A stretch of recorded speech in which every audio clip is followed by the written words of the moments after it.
ಎಲ್ಲರಿಗೂ ನಮಸ್ಕಾರ. ಅಲ್ಫೈನ್ ಅಕಾಡೆಮಿಗೆ ಸ್ವಾಗತ. ಇಂದಿನ ಈ ವಿಡಿಯೋದಲ್ಲಿ ನಾವು ಮುಂಬರುವ ಪರೀಕ್ಷೆಗಳಿಗೆ ಅತಿ ಉಪಯುಕ್ತವಾಗಲಿರುವ ಮಾಹಿತಿಯನ್ನು ತಿಳಿದುಕೊಳ್ಳೋಣ. ಆದ್ದರಿಂದ ವಿಡಿಯೋವನ್ನು ಕೊನೆವರೆಗೂ ನೋಡಿ.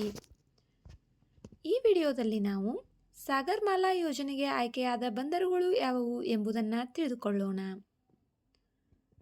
ಸಾಗರಮಾಲಾ ಯೋಜನೆಯನ್ನು 2015 ಜುಲೈ 31ರಂದು ಉದ್ಘಾಟಿಸಲಾಯಿತು.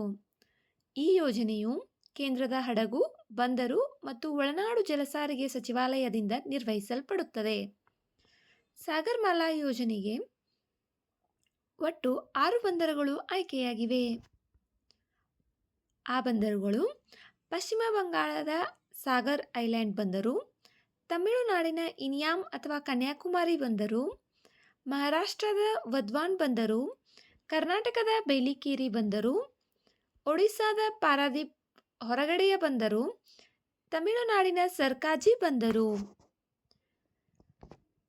ಕರ್ನಾಟಕದ ಬೇಲಿಕೇರಿ ಬಂದರು ಉತ್ತರ ಕನ್ನಡ ಜಿಲ್ಲೆಯ ಅಂಕೋಲಾದ ಸಮೀಪದಲ್ಲಿದೆ.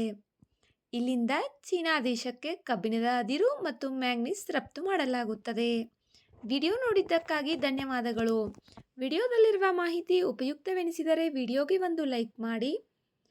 ಮತ್ತಷ್ಟು ಮಾಹಿತಿಗಾಗಿ ನಮ್ಮ ಚಾನಲ್ನಲ್ಲಿರುವ ವಿಡಿಯೋಗಳನ್ನು ವೀಕ್ಷಿಸಿ. Thank you.